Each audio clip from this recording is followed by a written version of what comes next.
Welcome to this explainer. Okay, today we're taking a really hard look at a silent force that's likely affecting your financial future right this very second.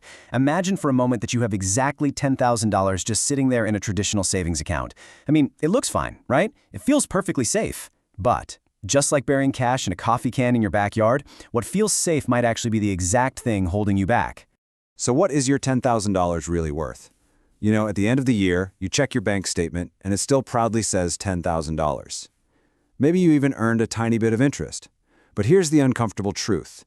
In terms of its real purchasing power, like what that money can actually buy for you in the real world, you almost certainly have less than when you started. The numbers stayed exactly the same, but the actual value of that money, it shrank. Okay, let's dive into this. To understand why your money is shrinking, we have to talk about inflation. It's a term we hear thrown around constantly on the news, but most of us only have a kind of vague idea of how it practically works against us. Inflation is simply the rate at which prices across the entire economy rise over time. It doesn't show up as a big red negative number on your bank statement. No, instead it acts like a silent, compounding tax on your savings, just eating away at your wealth while you aren't even looking. Think about it like this. Imagine a basket of groceries in year one priced at exactly $100. Well, if inflation is running at 3%, that exact same basket of groceries in year two is going to cost you $103.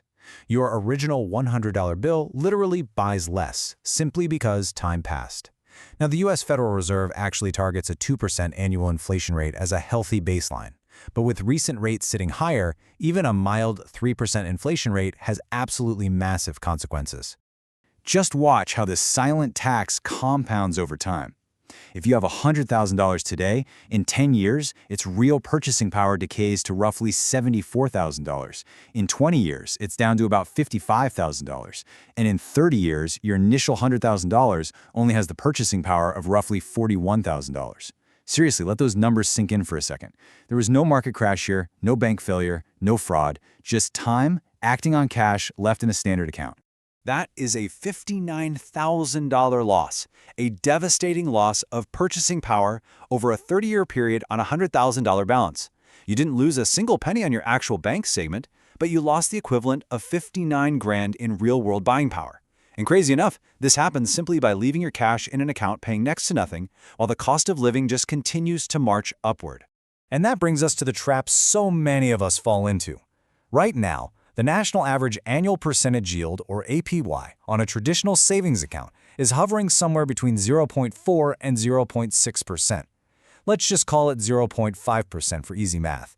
If you compare that 0.5% yield against an annual inflation rate of 3%, the math clearly proves that traditional banks are just a trap for your wealth.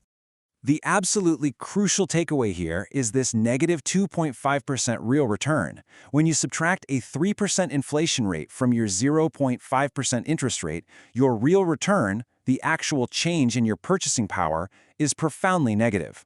This means you are guaranteed to lose money. Slowly? Yes. Invisibly? For sure. But with absolute certainty. The safest feeling choice is actually causing a guaranteed decay of your hard-earned wealth. The math becomes completely undeniable when we look at these two paths side by side.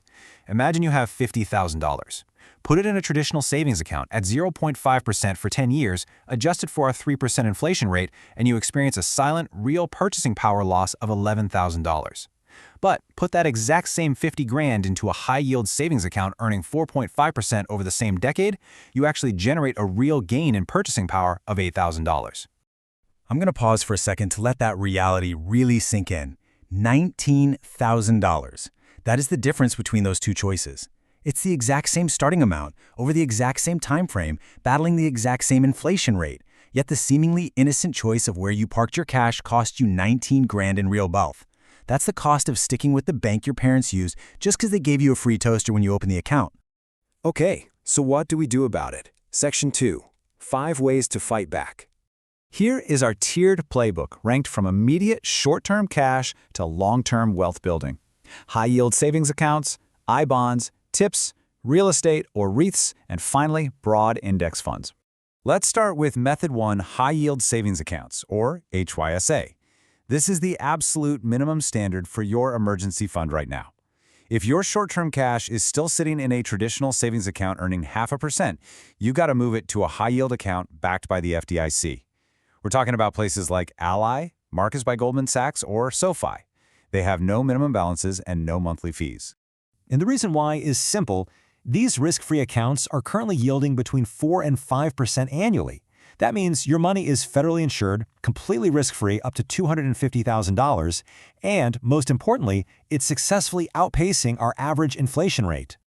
Now, what's really interesting about this next strategy is how we handle medium-term savings using methods 2 and 3, I-bonds and TIPS. Both of these are government-backed protection tools, but unlike regular bonds, they have a built-in superpower. They automatically adjust with the inflation rate. When inflation rises, your return automatically rises right along with it. So here are the mechanics. I-bonds are issued directly by the U.S. Treasury through treasurydirect.gov. They're yielding around 4 to 5%, but there's a catch. You're limited to buying $10,000 per person per year, and the money is locked up for the first 12 months. TIPS, on the other hand, Treasury inflation-protected securities, are tradable through a normal brokerage, and their actual principal adjusts upward with the Consumer Price Index. Honestly, both of these are absolutely perfect for money you know you won't need for 1 to 10 years. Moving right along to Method 4, real estate and REITs. Hard assets, things you can physically own, historically track or beat inflation way better over long periods than paper currency. Property values and rental income naturally rise as the cost of living goes up. But hey, if buying direct property isn't accessible for you right now, REITs are a real game changer. They allow ordinary savers to buy shares of commercial real estate portfolios that pay out rental income as dividends, all for the price of a single stock. And finally, Method 5, broad stock market index funds. For money you will not touch for over 10 years, an S&P 500 index fund like VOO, VTI, or FXAIX is quite simply the single most powerful inflation hedge ever invented. Sure, stocks are definitely volatile in the short term, but over a long horizon, they are the ultimate wealth builder.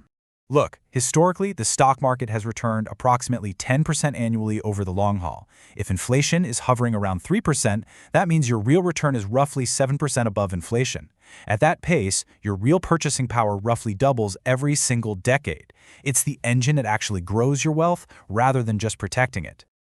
All right, moving into our final section, your immediate action plan. Let's do this rapid fire. Step 1, check your current savings account APY right now. If it's below 3.5%, you're bleeding purchasing power. Step 2, open a high-yield savings account. Search for the best federally insured options and move your emergency fund there this week. It literally takes barely 15 minutes.